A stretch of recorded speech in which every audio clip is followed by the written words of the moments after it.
হবে। আপনি শরিয়া আইন বাস্তবায়ন করতে পারছেন না, আপনার দুর্বলতা। কিন্তু আমি শরিয়া আইন চাই না, এই কথা বলার সাথে সাথে ইমাম চলে যাবে। আপনি জিহাদ করতে পারছেন না, ময়দানে যেতে পারছেন না, এটা আমার আপনার ইমানের দুর্বলতা। কিন্তু জিহাদকে জঙ্গি বলে, তাদেরকে সন্ত্রাসী বলে, মুজাহিদকে সন্ত্রাসী বলবে, জিহাদকে সন্ত্রাস বলবে। জিহাদের ভয়ের বই, জিহাদ সংশ্লিষ্ট কোন লেখা কারো কাছে পাওয়া গেলে তাকে জঙ্গি বই বলে ট্যাগ দিবে।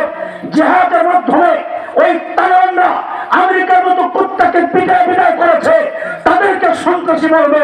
আল্লাহর কসম, এই চিন্তা যারা লালন করবে, খোদার কসম খায় বলি, তার ইমাম থাকতে পারে না, ইমাম থাকতে পারে না। শুনে বসে আপনারা এখন তো ঠিকই জোরে চিৎকার দিচ্ছে, ভোট দেওয়ার সময় ঠিকই ওই নেতাদের পাশে আবার দৌড় মারবে যারা বলে আমার দলের সাথে শরিয়া আইনের কোনো সম্পর্ক নাই। মগা, তোমার দলের সাথে শরিয়া আইনের সম্পর্ক আছে কিনা আমি জানি না। তুমি শরিয়া আইন চাইলে কি না চাইলে কি, কান খুলে শুনে রাখো, বাংলাদেশের শরিয়া আইন একদিন চালু হবেই হবে ইনশাআল্লাহ, এবং সেটা খুব শিগগিরই হচ্ছে। এটা আমাদের আত্মবিশ্বাস। কেন? ওই আবু সাইদদেরকে দেখে আমাদের বিশ্বাস জন্মেছে। যে যুবকরা দুনিয়ার স্বার্থের জন্য দুই হাত প্রসারিত করে নিজের বুকটা পুলিশের নলের সামনে দিতে পারে, এমন হাজারো লাখ কোটি যুবক বাংলাদেশে আছে যারা ইমান রক্ষার জন্য, দেশ রক্ষার জন্য নিজের জীবনটা দিতে হলটায় প্রস্তুত থাকে। কথা বলে ঠিক কিনা? মাঝে মধ্যে যখন সীমান্তে দেখি এই ভারতের পান্ডারা বাংলাদেশে ঢুকার একটা ভাব দিচ্ছে, আমি বলি এত ভংসং করা দরকার নাই, ঢুকে যা, সাহস করে ঢুকে যা, খেলা হবে, খেলতে চাই, ঢুকে যা। আরে যে জিহাদি চেতনা, ছোটবেলা থেকে যে জিহাদি চেতনা লালন করছি, তোরা না ঢুকলে সেটা বাস্তবায়নের সুযোগ তো পাচ্ছি না, সাহস করে ঢুকে যা। আমার দেশ দখল করবি ঘোরার দিন, আমরা স্বপ্ন দেখি ভিন্ন কিছু। আলহামদুলিল্লাহ আমাদের স্বপ্ন বাস্তবায়ন শুরু হয়ে গেছে। তাকায় দেখ, সিরিয়ায় কালিমার পতাকা উঠে গেছে, আফগানিস্তানের কালিমার পতাকা উঠে গেছে। আর আমার দেশকে দখল করবি, আমরা তো স্বপ্ন দেখি ইনশাআল্লাহ খুব শিগগির দিল্লির লালকেল্লায় আমার কালিমার পতাকা প্রত্যাপ করবি ইনশাআল্লাহ। আল্লাহু আকবার, আল্লাহু আকবার। আল জিহাদ, আল জিহাদ, সাবিলুনা, সাবিলুনা। আল্লাহু আকবার। আমরা বলি কি, ভয় পাবেন না, হিম্মত রাখে। আমরা শেখুল হিন্দের রুহানি সন্তান, আমরা মৃত্যু ভয় পাই না। শেখুল হিন্দ বলেছিলেন, এই শরীর থেকে কল্লা আলাদা করতে পারবি, এই সিনা থেকে ইমানকে ছিনায় নিতে পারবি না। আমরা তাদের সন্তান। এই জন্য বলি, আমার দেশে ঢুকার আগে আমার বাবা, আমার পূর্বপুরুষদের ইতিহাস একটু পড়া, তোমার পূর্বপুরুষের ইতিহাস পড়া, তারপরে সাহস থাকলে ঢুক। আমাদের পূর্বপুরুষের ইতিহাস হচ্ছে ওলামায়ে দেওবন্দের রক্ত যখন এই জমিন স্পর্শ করেছিল, ব্রিটিশ লাল কুত্তা পালাতে বাধ্য হয়েছে। ওলামায়ে দেওবন্দের রক্ত যখন আফগানিস্তানের জমিন স্পর্শ করেছে, রাশিয়ার শেখ ভল্লুকেরা পালাতে বাধ্য হয়েছে। সাম্প্রতিক কালে ওলামায়ে দেওবন্দের রক্ত যখন তালেবানের শরীর হয়ে আবার আফগানিস্তানের জমিন স্পর্শ করেছে, আমরা দেখেছি দুনিয়ার পরাশক্তি আমেরিকা, নেটো লেজ কুটে পালাতে বাধ্য হয়েছে। আল্লাহর কসম খায় বলি, নতুন প্রজন্মের নতুন পেগাম শুনে নাও। আমরা নতুন ইতিহাস তৈরি করতে চাই ইনশাআল্লাহ। তোদের পূর্বপুরুষরা তো পালাতে পেরেছিল। আল্লাহর কসম, যদি আমার দেশ কখনো আবার আক্রান্ত হয়, এক পাত্র পালাতে দেওয়া হবে না।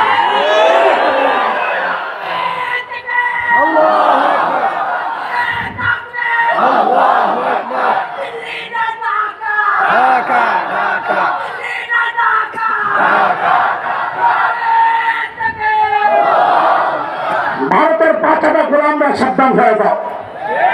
এদেশের মানুষ দেখেছে, ইমানদাররা দেখেছে, জুলাই আগস্ট বিপ্লবের মাধ্যমে আমরা নতুন এক জীবন পেয়েছি। হয়তো বলবেন হুজুর, এটা তো ইমানি আন্দোলন ছিল না।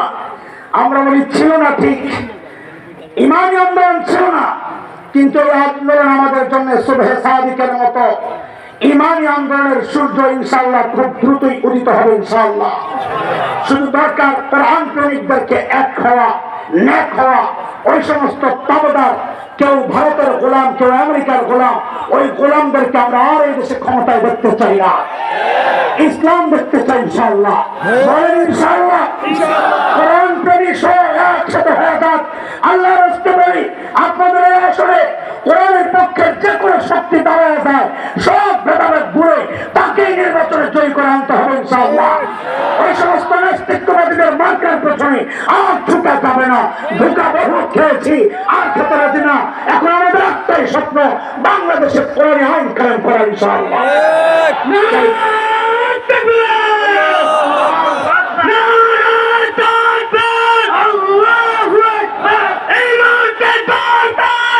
ইসলামের সরকার, ইসলামের সরকার, এই মুহূর্তে সরকার, নারায়ে তাকবীর, আল্লাহু আকবার। মুহতারাম হাজিরিন, বলেন হাসরের মাঠে শ্রেণী কয়টা? ভুলে গেছেন নি আবার? বিনা কয় শ্রেণী? 4 শ্রেণী। এক শ্রেণী বিনা হিসাবে জান্নাত, আরেক শ্রেণী বিনা হিসাবে জাহান্নাম। জাহান্নাম। আর হইছে কয়টা? 2টা। ওই দুই শ্রেণী মুসলমান, মাঝখানে। যাদের নেকির পাল্লায় নেকিও আছে, গুনার পাল্লায় গুনাও আছে। খেয়াল করেন, হয়তো ডান পাশেরটা ভারী, কারোটা বাম পাশেরটা ভারী, এতটুকুই। গুরুত্ব দুইটা হয়। তাদের ব্যাপারে সিদ্ধান্ত কি? আল্লাহ সূরা আল কারিয়ার মধ্যে বলেছেন, আল্লাহ বলেন, فأما من ثقلت موازينه فهو في عيشة راضية وأما من خفت موازينه فأمه هاوية। যার নেকির পাল্লা ভারী সে জান্নাতি। সুবহানাল্লাহ। বাড়িতে না কইলে গুনাহ হইব? বলেন, যার নেকির পাল্লা ভারী সে কোথায়? যার নেকির পাল্লা হালকা সে নাউযুবিল্লাহ। এটা হচ্ছে আমাদের আজকের মূল পয়েন্ট। আমি কোন গ্রুপের? দেখেন, তার আগে আমি আরেকটা কথা বলি। আল্লাহ তাআলার রহমত করেন, ফজল। আল্লাহ তাআলা এত এত সুযোগ সুবিধা দিয়েছেন, আমি আপনি যেন নেকির পাল্লা ভারী করতে পারি। একটা তো এত সিস্টেম লাগাই দিয়েছেন, এত সিস্টেম। কি সেটা? আল্লাহ বলেন, মান জাআ বিল হাসানাহ ফালাহু আশরু আমসালিহা ওয়া মান জাআ বিস সাইয়্যাহ ফালা ইউজজা ইল্লা মিসলাহা। আল্লাহ বলেন, নেকি করবে একটা, আমলনামায় উঠা দিব 10টা। গুনাহ করবে একটা, উঠবে কয়টা? একটাই। তাহলে একজনে গুনাহ করছে একটা, নেকিও করছে একটা। বলেন কোন পাল্লা ভারী? কারণ 10 হয়ে গেছে। কারণ কি? একজনে গুনাহ করছে 9টা, নেকি করছে একটা। কোন পাল্লা ভারী? কেন? নেকিতে 10, গুনায় 9। বুঝে আসছেন কথা? এই সুযোগ না এটা। সুযোগ। আলহামদুলিল্লাহ বলেন না যে? জোরে কোন আলহামদুলিল্লাহ। আল্লাহ আমরা খুশি। বলে খুশি তো হইছস, পাল্লার খবর কি? বাড়ি করছস? কাল্লা করতালি নেই, খেলায় খেলায় গেছে গা। সারা রাত ফেসবুক চালাই তো, ফজর আর এসা ছুটে গেছে গা। এখন কি করা? তোরা আরো সুযোগ দিতেছি, রাত্রি ধর দিলাম তোর একটা মাস, লম্বা 1 মাস রমজান। কি রমজান বলে কি দিলেন? তো নবী কি দিয়ে আল্লাহ আমাদেরকে শোনাইতেছেন, মান আদ্দা ফীহি ফরিয়দা কানা কামান আদ্দা 70 ফরিয়দাতান ফীমা সিওয়া। যেই মাসে একটা ফরজ আদায় করবে, আল্লাহ তাআলা তার আমলনামায় 70টা ফরজ উঠায় দিবেন। পাল্লা ভারী করার খোদাই সুযোগ, সুবর্ণ সুযোগ। দেখতেছেন নি? নবী বলেন, কেউ যদি একটা নফল আদায় করে, আল্লাহ তার আমলনামায় ফরজের সওয়াব উঠায় দিবেন। মানে কি? বাজার থেকে কিনছেন রূপা, কি কিনছেন? রূপা। পকেটে নিয়ে বাড়ি যায় খুললা দেখেন সোনা হয়ে গেছে, কেমন লাগবো? আল্লাহু আকবার। তো খালি দৌড়াইবেন রূপা কিনতে, তাই না? যে সস্তায় রূপা কিনি, এক আজিব রূপা এটা পকেটে লইয়া ঘরে আইলেই কি হয়ে যায়? শূন্য হয়ে যা। কি হয়ে যায়? আপনি করবেন এইটা কোনো সিস্টেম? হ্যাঁ হ্যাঁ, লেভেলের অনেক দাম। রাজাকাররে মসজিদ কোট পড়ায় দিলে দেখছি আমরা মুক্তিযুদ্ধ হয়ে গেছে। আর কথা বলেন নাই, এমন বহু রাজাকার দেখছি কোট পড়ছে মসজিদ, এমন কি হয়ে গেছে। তো আবার দুনিয়ায় এই ফাইজলামি থাকতে পারলে আল্লাহরও সিস্টেম আছে। ফরজে রমজান মাসে ঢুকাই দিবা, এটা 70 টাকা বাইরে দিব। নফলে ঢুকাই দিবা, এটা ফরজ হয়ে বাইরে দিব। আল্লাহ আকবার কম। এই তোর আমল নামা ভারী কষ্ট, আল্লাহ হেলায় খেলায় রোজাও শেষ। ঠিক আছে, নিরাশ হইস না, তোর একটা বিশেষ রাত দিয়া দেই, লাইলাতুল কদর। তুই আমল করবি এক রাত, আমি তোর আমল নামায় উঠায়া দিব 1000 মাসের চেয়ে বেশি সওয়াব। কত? 1000 মাসের চেয়ে বেশি কত হয়? 83 বছর। 4 মাস। যদি কম 4 মাস। ভালো করে হিসাব করছেন নি? জি। এখন তো ক্যালকুলেটর হয়ে গেছে, এই জন্য হিসাবটা করতে পারছেন না। হ্যাঁ, জোরে কম। বেদার করে বেদা কানে ধরছি আমি, আপনারাও ধরে হুজুরে ছাড়া ধরছে। হ্যাঁ নুরজান ভাই, আপনি ধরেন নাকি? দোষী। কোন জিন্দিগিতে হিসাব আর করুন না, জিন্দিগিতে হিসাব আর করুন না, জিন্দিগিতে হিসাব আর করবো না। আরে হিসাব করছি তো ধরছি, জোরে বলে হিসাব করছি তো কেন? আরে আল্লাহ বলছেন 1000 মাসের চেয়ে বেশি। বলে বেশি কত? বলে বেশি বলছেন কে তার হিসাবে কমে বাড়ে। একটা ফকিরের সাথে আপনার দেখা, আপনাকে দেখেই বলে ওই কালকা তুমি আমার সাথে দেখা করো, তোমার অনেক কিছু দেবো। আপনি মাথাটা নিচে দিয়ে দিয়ে মুসকি মুসকি হাসবেন, নিজে ভিক্ষা করে খায়, আবার আমারে বলে অনেক কিছু দিব। তার মানে তার অনেক আপনার কাছে কিনা অনেক না, হাসির কারণ। কেন? ব্যক্তি ছিল। কিন্তু এই অনেকটাই যদি দুনিয়ার শ্রেষ্ঠ ধনী ইলন মাস্ক আপনাকে কয় এই কালকে তুমি একটু দেখা করো, আর আপনি কে যদি ডক্টর ইউনূসও কয় স্যার কালকে একটু দেখা করেন, খুশি করে দিব, ওই বেটা এবং তার পুরা যা আছে উপদেশটা একটাই আর সারা রাত ঘুমাইব না, ঘুম যাইব না বুধির না জানি কে দিতে আল্লাহই জানি। সুবহানাল্লাহ। কেন? ব্যক্তি বড় তো তার অনেক অনেক। আল্লাহ বলছেন 1000 মাসের চেয়ে বেশি। বলে বেশি কত? বলে আমার আল্লাহ বড় যত। আল্লাহু আকবার। বলেন বেশি কত? আমার আল্লাহ যত বড়। বলেন বেশি কত?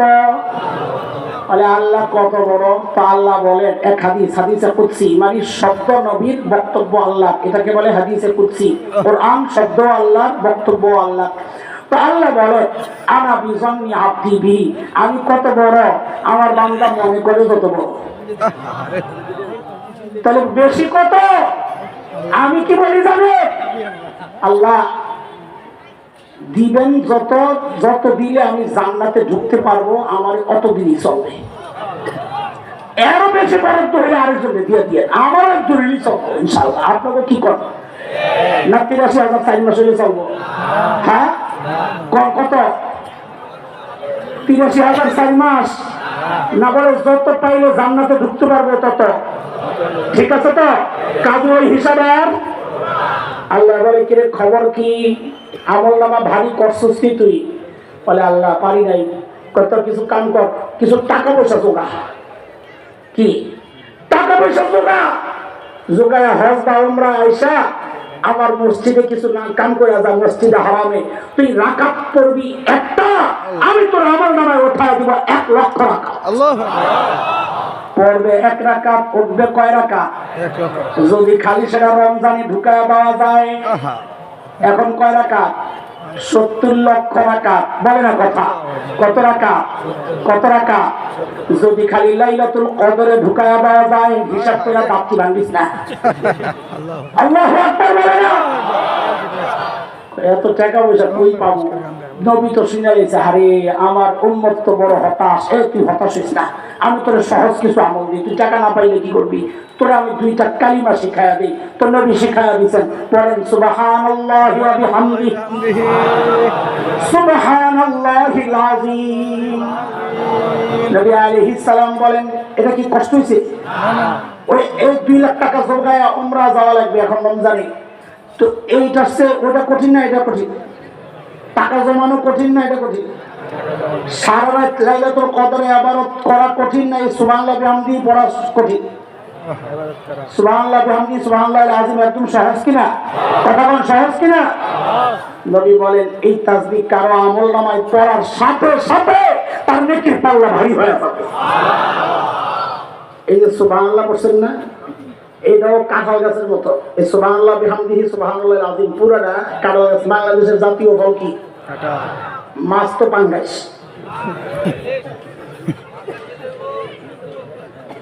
কাঁঠাল থেকে জাতীয় হইল, অথচ অনেকের কাছে আম প্রিয়। আমাদের হযরত কাজী মুতাসিম বিল্লাহ রাহিমাহুল্লাহ হুজুর নাকি আম খুব পছন্দ করতেন। তো হুজুর বলতেন আমার কাছে হাদিয়া মাদিয়া যা আসতো আমি সবাই লইয়া খাইতাম, কিন্তু আম আসলে দরজা বন্ধ করে খাইতাম। অথচ কাঁঠাল জাতীয় ফল কেন? ফল ধরার আগে গাছ কামে লাগে, পাতা ছাগলে খায়, ফল ধরার পর কাঁচা দিয়া তরকারি, পাকলে ফল খাই, বিচি দিয়া শুটকি দিয়া ঝাল একটু কম দিয়ে। সেদিন এক জায়গায় গেছি, এমন ঝাল, আমি বাড়ি কই? কই এদিকেই হুজুর। বিয়া করছো কই? বলছে আমার কাম তো হয়েছে, একটা নিজবত তো আছে, মানে ঝালও মাফ করে দিয়ে আপনার ওটা মজা পান, আমরা পাই না। একই বিষয় তো এটাই। সুবহানাল্লাহ ওয়া বিহামদিহি সুবহানাল্লাহিল আযীমের এই অবস্থা যে দিক দিয়ে ধরেন ওই কামে লাগে। খালি সুবহানাল্লাহ বললেন না, কি করছে? নবী আলাইহিস সালাম বলেন কেউ যদি শুধু সুবহানাল্লাহ পড়ে আল্লাহ তাআলা তার জন্য সাথে সাথে জান্নাতে একটা গাছ লাগায়া দেন। এই যে এইবার যারা পড়ছে তাদের লাগছে একটা, এইবার যারা পড়ছে ওদের লাগছে আরেকটা, এইবার যারা পড়ছে ওদের লাগছে আরেকটা, লাগছে আরেকটা, লাগছে আরেকটা, লাগছে আরেকটা। আরে পশ্চিম দিয়ে আরেকটা লাগাও না, দক্ষিণ দিয়ে আরেকটা লাগাও, পূর্ব দিয়ে আরেকটা লাগাও, উত্তর দিয়ে আরেকটা লাগাও, ওই কোনটা খালি দেখা যায় ওদিক দিয়ে আরেকটা লাগাও, ওই কোনায় আরেকটা, ওই কোনায় আরেকটা, ওই কোনায় আরেকটা। আরে লাগাইতে লাগাইতে একটা বাউন্ডারি দিয়া লাও না, গাছ দিয়া লাগাও। আরে লাগাও লাগাও লাগাও। এখন গাছ লাগানোর জজ বসছে, আর সারাদিন বয়ে বয়ে মোবাইল টিপস। পোড়া কপাল, পোড়া কপাল। মোবাইল হাতে তো তসবিহ পড়ে গেছে, মোবাইল আসতে তো তেলাওয়াত শেষ, মোবাইল আসতে তো বড়দেরকে ল্যাংটা করার এক বড় মিশন আমি হাতে নিয়ে গেছি। পরে মিজান 50 বছর ধরে বুখারী পড়ায় পোস্ট দেয়, হুজুরের কাজটা ঠিক হয় নাই, জায়েজ থাকলে তোরে জিন্দা দাফন করা ঠিক হইত। জানোয়ার কথা। এই সব উপহার দিছে বেয়াদব এই মোবাইল। এই মোবাইল ঠিক কয় আবার দেখাই, প্রত্যেকটা প্রোগ্রেস ঠিক। কারণ আয়াত আবার একটু পিছনের দিকে যাই। আল্লাহ বলেন যার নেকির পাল্লা সাকুরাত, বলেন শব্দ কি? মাদ্রাসাওয়ালারা বলো শব্দ কি? না কাসুরাত? বলেন জোরে। সাকুলাত মানে বেশি না ভারী, বলেন সাকুলাত মানে, বলেন সাকুলাত মানে, সবাই বলেন সাকুলাত মানে। তাহলে আল্লাহ কি বললেন? যার নেকির পাল্লা, পাল্লা ভারী, বেশি দিয়া হয় না কম দিয়া, বলে কমও না বেশিও না। বেশি করে নিছে জোরে করা। আবার পাল্লা ভারী হয় কি দিয়া? কম দিয়া না বেশি দিয়া? হ্যাঁ বেশি দিয়া না, পাল্লা ভারী হয় পাশেরটা দিয়া। খেয়াল করে, খালি অতটুকু মাথায় ঢুকান আগে। পাল্লা ভারী হয়, ভারী না হালকা নির্ণয় হবে পাশের পাল্লা দিয়া। বলেন আবার, পাল্লা ভারী না হালকা নির্ণয় হয় কোন পাল্লা দিয়া? কেমনে? এবার বুঝলেন। আপনার নেকির পাল্লায় নেকি আছে 1 লক্ষ কোটি টন, কম না বেশি? পাল্লার দড়ি ছিঁড়ে দেওয়ার কথা। হ্যাঁ, এত আমল দিলে বাড়ি হইব না? কথা হবে না? কিন্তু গুনার পাল্লায় গুনাহ আছে 1 লক্ষ কোটি টন আর আধা কেজি। বলেন কোনটা বাড়ি? কোনটা বাড়ি? তার মানে 1,00,000 কোটি টন নেকি দিয়েও নেকির পাল্লা ভারী করতে পারেন নাই, কারণ ভারী আর হালকা নির্ণয় হয় পাশেরটা দিয়া। পাশেরটা ভারী হলে এটা হালকা, পাশেরটা হালকা হলে এটা ভারী। এবার উল্টা আছে, নেকির পাল্লা নেকি আছে 2 কেজি। কয় কেজি? 2 কেজি। বেশি না কম? বেশি না কম? ভারী না হালকা? এখনো বলা যায় না। আগে পাশেরটা কি আছে দেখি, বলেন না। আছে কত নেকির পাল্লায়? আছে কত? পাশের পাল্লায় দেখা গেছে গুণা আছে 1.5 কেজি। কত? এইবার কোন তো এই 2 কেজি ভারী না 1.5 কেজি? তার মানে কি 2 কেজি দিয়েও ভারী হইতে পারে যদি পাশেরটায় 1.5 কেজি থাকে। 1,00,000 কোটি টন দিয়েও ভারী হইতে পারে না যদি পাশেরটা একটু বেশি থাকে। তাহলে ভারী আর হালকা নির্ণয় হবে কি দিয়া? বেশি আর কম দিয়া না পাশেরটা দিয়া? তো নবী আলাইহিস সালাম আমগরে বুদ্ধি শিখাইতেছেন, এই শোন, নেকি দিলাম, পাল্লা ভারী করার তাসবিহ শিখাইলাম, আল্লাহ এত সুবর্ণ সুযোগ দিলেন, সব করলি, করতে করতে করতে করতে নেকির পাল্লা ভারী হইয়া একদম স্তূপ হয়ে গেছে, কিন্তু গুনাহটা আরো বেশি। তাই তোর গুনার পাল্লা ভারী হয়ে যাবে না। তো নবী কয় একটা কাম কর, পাশের তালে হালকা করার কিছু ব্যবস্থাও দিয়ে দিস। সুবহানাল্লাহ কইেন না? বলে কি বলেন? তো নবী বলেন ওই যে সুবহানাল্লাহি ওয়া বিহামদিহি সুবহানাল্লাহিল আযীম, দুইটারে অর্ধেক কর। অর্ধেক করলে কি হয় বলেন না? সুবহানাল্লাহি ওয়া বিহামদি। আর বলেন না সুবহানাল্লাহি ওয়া বিহামদি। কত হইছে? অর্ধেক। তো নবী বলেন কেউ যদি 100 বার পড়ে, কতবার? 100 বার পড়তে পড়তে তো আমরা জানলা বেরিয়ে দেবো না। হ্যাঁ, দাঁত পড়া ভেঙে দেবো না, সারাদিন লাগবো। হ্যাঁ, ফেসবুকটা একটু ডিস্টার্ব হইব না। হ্যাঁ, কতবার? আল্লাহর হাবিব বলেন কার গুনার পাল্লায় যদি সমুদ্রের ফেনা পরিমাণ গুনাহ থাকে, আল্লাহ এই 100 সুবহানাল্লাহি ওয়া বিহামদিহির পাওয়ারে সবগুলো গুনারে আল্লাহ মুছে দিবেন। গাছ কলম লেগে গেছে আরেকটা, ও লাগাই দিছে আরেকটা, খালি গাছ লাগায়। কথা শেষ করে এই গাছ পরে লাগাইছে, সারাদিন পরে রয়েছে। কি করবি? আমি যাই তো মোবাইলটা করবি, যতক্ষণ চালাইলাম না তো কাফারা আদায় করে নি, কাজা কাফারা। আহা, মনে মনে নিয়ত তৈরি আছে। আল্লাহ আমাদেরকে ফিতনা থেকে হেফাজত করেন। ভাই শেষ করতে হবে। বলেন শ্রেণী কয়টা? তাড়াতাড়ি আমার ফিনিশিং কয়টা? 1 নম্বর, যাদের নেকির পাল্লায় নেকি আছে, গুনার পাল্লা তাদের ঠিকানা বিনা হিসাবে। আরেকটা, যাদের গুনার পাল্লা গুনাহ আছে কিন্তু নেকির পাল্লা খালি, ঠিকানা বিনা হিসাবে। বললেন বিনা হিসাবে। আরেকটা মান সাকুলাত মাওয়াজিন, আল্লাহ, যার নেকির পাল্লা ভারী সেও জোরে কানা।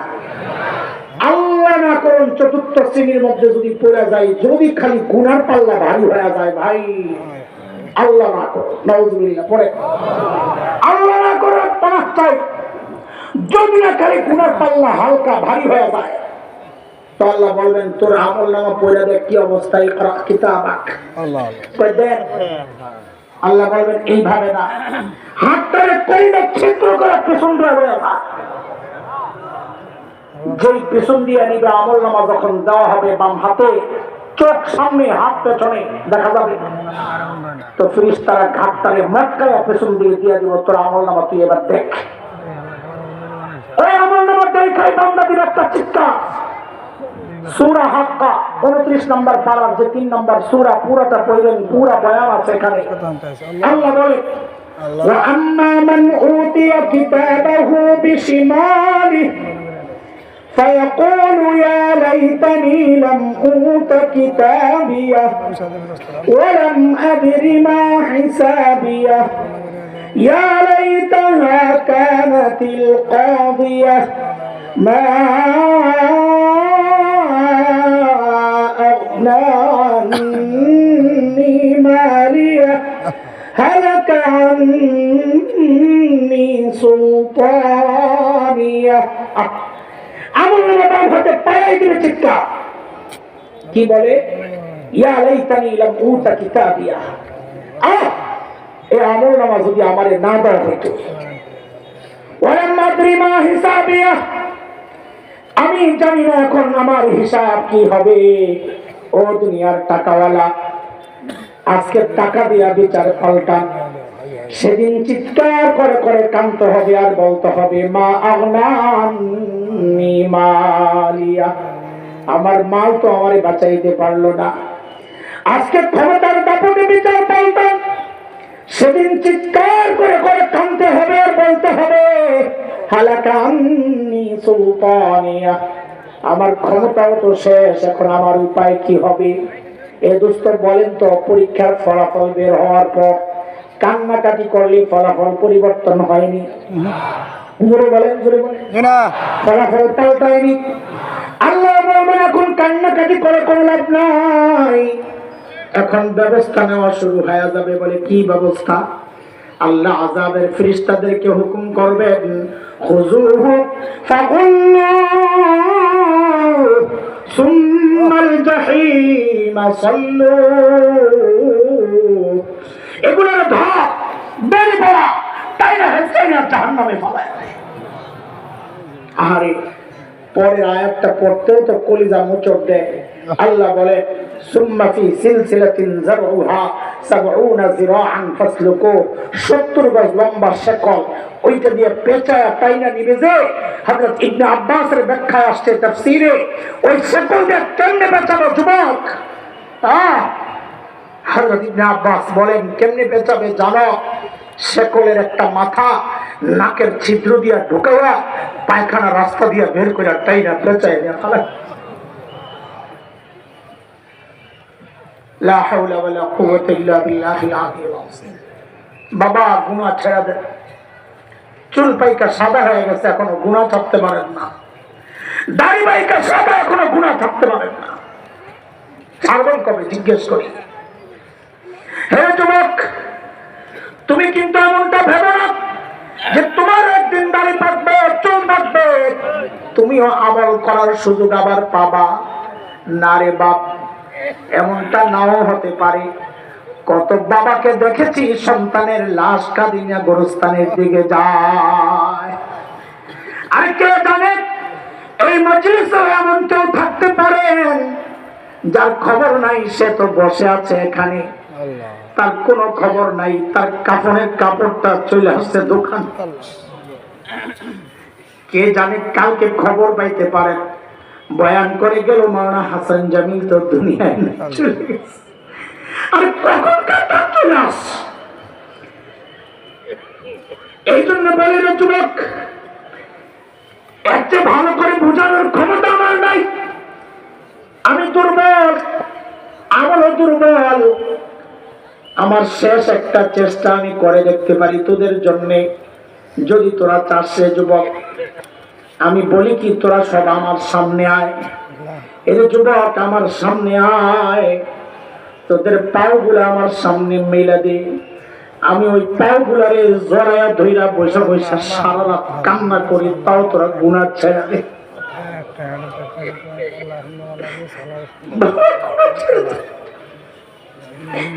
আমি গুনাহরা চোখ করে নিয়ে, এই গুনাহরা কানিয়া মালিকের সামনে কেমনে দাঁড়াবো? এই গুনাহওয়ালা হাত পাও নিয়ে মালিকের সামনে কেমনে দাঁড়াবো? যখন এই চোখ এই কান আমার মালিকের কাছে আমার বিরুদ্ধে সাক্ষী দিবে। তুমি কোরআন পড়ো না কেন? সূরা হামিম সিজদা 24 নম্বর পারা 20, 21, 22 নম্বর আয়াতগুলো একটু পড়ে দেখো আল্লাহ কি বলে। আল্লাহ বলে হাত্তা ইযা মা জাউহা শাহিদা আলাইহিম সামউহুম ওয়া আবসারুহুম ওয়া জুলুদুহুম বিমা কানু ইয়ামালুন। পাও সাক্ষী দিবে, হাত সাক্ষী দিবে আল্লাহ বান্দা গুনাহ করছে। এই আল্লাহর বান্দা ওই ভয়ঙ্কর সাক্ষীর মুখোমুখি, এই পরিস্থিতির মুখোমুখি দাঁড়াতে না চাইলে গুনাহ ছেড়ে দেন, গুনাহ ছেড়ে দেন। হতাশ হয়েন না। আপনাদের মধ্যে হতাশা তৈরির জন্য কথাগুলো বলি নাই। আমি আপনি যেন উদাস না হই, উদাস না হই, ওই হাসরের চিন্তায় যেন উদাস না হই, হতাশ না হই। উদাস হব না মানে ভবিষ্যতে আর কোনো গুনাহ করব না, হতাশ হব না মানে পেছনের কোনো গুনাহ রাখবো না। কেন রাখবো না? বসাবো না, কারণ আমাদের একজন বড় আপনজন আছেন যিনি তার নাম রেখেছেন, তিনি গফফার। কি কি কি আরো জোরে বলেন আল্লাহু আকবার, আরো জোরে বলেন আল্লাহু আকবার। এর যুবক, গফফার চিনুনি তোমরা? এ বাবা কথা বলেন, গফফার চিনেননি? চিনেন গফফার? চিনেন? তাই কথা কও, গফফার চিনেন? হ্যাঁ চিনেন? চিনেন? কথা বলেন, চিনেন? কি চিনেন বলেন? আল্লাহ, এটা নিয়ে চিনেন? আল্লাহু আকবার বলেন আবার, আল্লাহু আকবার। এ মুস্তাগফির, চিনো চিনো। দুনিয়ার সবাই অপরাধীকে খোঁজেন শাস্তি দেওয়ার জন্য, এমনকি সন্তান অপরাধ করলেও মা বাবা খোঁজেন শাস্তি দেওয়ার জন্য। গফফার ওই মালিকের নাম যিনি অপরাধীরে খুঁজেন মাফ করার জন্য। প্রতি রাতে শেষ রাতে এসে ডাকতে থাকেন, আলামিন মুস্তাগফিরিন ফাগফিরাল্লাহ, এ আমার কোন বান্দা গুনাহ করেছো, আসো আসো আমার কাছে মাফ চাও, আমি আসছি তোমারে মাফ করার জন্য। বান্দা যদি ওই হতাশ হয়ে যদি খালি চিন্তা করে, আরে আমি তো অনেক বেশি গুনাহ করছি, আল্লাহ মাফ আর কত করবেন, তো বান্দা যদি জানতে চায় আল্লাহ আপনি মাফ করবেন কত, তো হাদিসের বক্তব্য থেকে বোঝা যায়, জবাব আসে, বান্দারে তুই গুনাহ করছস যত। বলে মাফ করবেন কত? বলে গুনাহ করছ যত। বলে তাও একটু বলেন না কত? তো হাদিসে কুদসি নবী আমাদেরকে জানাইছেন, বলেছেন আল্লাহ আমার বান্দার গুনার পরিমাণ যদি সারা দুনিয়া ভরে যায়, ভরতে ভরতে স্তূপ হতে হতে এত বাড়তেছে, বাড়তে বাড়তে সুদূর আকাশ। এর যুবক, আকাশ কত দূর জাননি? বিজ্ঞানীরা আবিষ্কার করেছে লক্ষ লক্ষ কোটি মাইল দূরে নক্ষত্র। আকাশ কত দূর এখন পর্যন্ত আবিষ্কার থাক দূরের কথা, কল্পনাও করতে পারে নাই।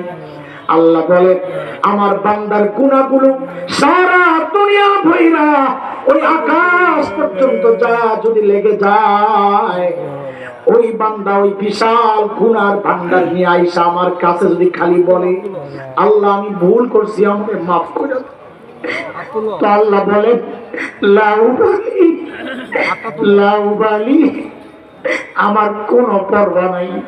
আমার বান্দা মাফ চাওয়ার সাথে সাথে আমি তার জিন্দেগির সব গুনাহ খাতা মাফ করে দিব। আল্লাহু আকবার, আল্লাহু আকবার। আল্লাহ আমাদের জিন্দেগির সব গুনাহ খাতা মাফ করে দেন। আমল নামা ভারী করতে চাই কি চাই না? নেকির পাল্লা ভারী করতে চাই কি চাই না? গুনার পাল্লা হালকা করতে চাই কি চাই না?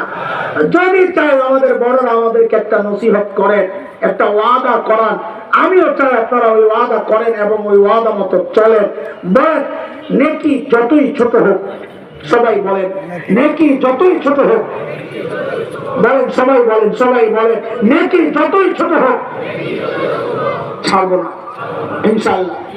বলেন নেকি যতই ছোট হোক ছাড়বো না, গুনাহ যতই ছোট হোক করবো না ইনশাআল্লাহ। বলেন ইনশাআল্লাহ। আবারও বলেন নেকি যতই ছোট হোক ছাড়বো না, গুনাহ যতই ছোট হোক করবো না ইনশাআল্লাহ। এইভাবে চললে দেখবেন ওই ছোট্ট ছোট্ট নেকি দিয়া নেকির পাল্লা ভারী হয়ে গেছে, আর ওই গুনাহ ছোট্ট ছোট্ট থেকে বাঁচতে বাঁচতে একসময় গুনার পাল্লাও খালি হয়ে গেছে। কেন পাল্লা খালি হবে? কেন? কিছু কিছু জমা হয়, আগে যেগুলো জমা হয়েছে। তো আল্লাহ বলেন ইন্নাল হাসানাত ইউযহিবনাস সাইয়্যাত, ওই যে নেকি ঢুকাইতেছস না, এই নেকির বরকত আমি গুনাহ আমি মিটায়া, আমি নিজের থেকেই মিটায়া দেব। আল্লাহ আমাদের সবাইকে নেকির পাল্লা ভারী করে, গুনার পাল্লা খালি করে দুনিয়া থেকে যাওয়ার তৌফিক দান করে। আমিন। যেই বুজুর্গের নামে এই প্রতিষ্ঠান, আল্লাহ এই বুজুর্গের কবরকে জান্নাতের টুকরা বানায় দেন।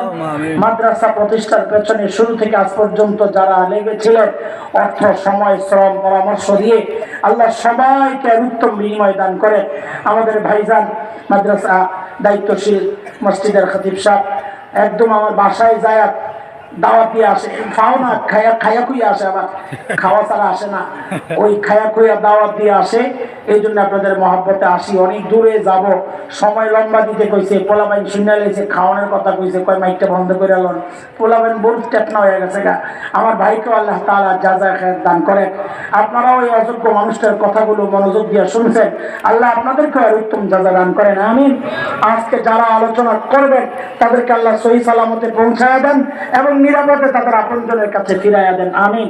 ওয়া আখিরু দাওয়ানা আলহামদুলিল্লাহি রাব্বিল আলামিন। আসসালামু আলাইকুম ওয়া রাহমাতুল্লাহি ওয়া বারাকাতুহু।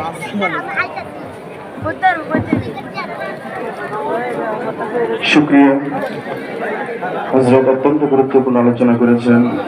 আল্লাহ রাব্বুল আলামিন আমাদেরকে হযরতের কথাগুলোর উপরে আমল করার তৌফিক দান করুক, আমিন। সম্মানিত হাজিরিন, অল্পক্ষণের মধ্যেই এশার নামাজের আযান হবে, তারপরে 15 মিনিট পর আমাদের এশার জামাত অনুষ্ঠিত হবে। এখানেও একটা জামাত হবে, মসজিদেও একটা জামাত হবে। আমরা সুন্দর করে প্রস্তুতি গ্রহণ করি। এবং আরো একটি সুসংবাদ আপনাদেরকে দিতে চাচ্ছি, আলহামদুলিল্লাহ আজকে বাংলাদেশের শীর্ষস্থানীয় আলেম যে কয়েকজন আছেন তাদের মধ্যে সবাই আমাদের মাঝে উপস্থিত হবেন ইনশাআল্লাহ। এবং আরো আনন্দের সাথে জানাচ্ছি, মুসলিম আলেম দিন, কারা নির্যাতিত আলেম আল্লামা জসিমউদ্দিন রহমানী হাফিজাহুল্লাহ, উনি আমাদের মাহফিলে উপস্থিত হবেন। আলহামদুলিল্লাহ।